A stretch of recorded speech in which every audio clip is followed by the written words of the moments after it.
We begin with new signs the region at the heart of Ukraine's crisis is ready to join Russia. Local legislators in Crimea voted unanimously this morning to break away from Ukraine. The government there plans to hold a referendum 10 days from now.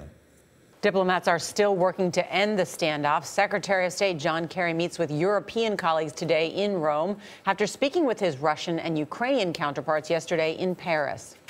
We agreed to continue intense discussions in the coming days with Russia, with the Ukrainians, in order to see how we can help normalize the situation, stabilize it, and overcome the crisis.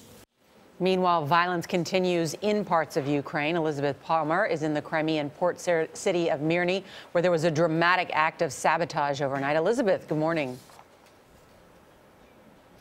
Good morning, Charlie and Nora. You can probably see behind me there's a sunken ship.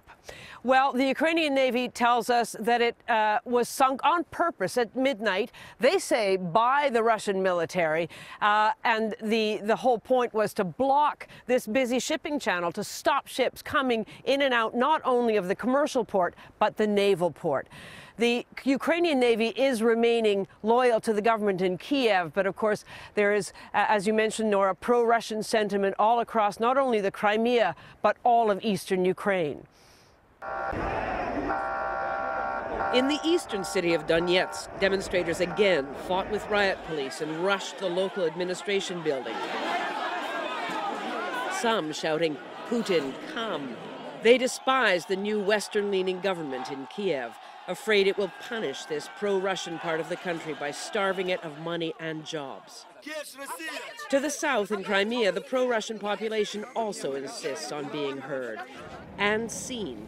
Local pro-Russian militias have put on uniforms and picked up guns to back up Russian forces who invaded this strategic peninsula last week. They fanned out from the huge base at Sebastopol, which Russia leases from the Ukraine.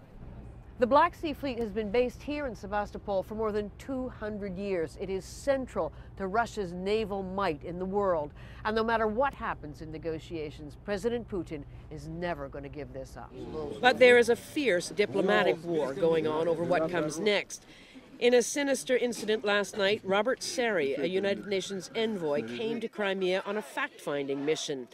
As he prepared to leave, armed men confronted his team, and Seri had to take refuge in a cafe until he could get safe passage to the airport.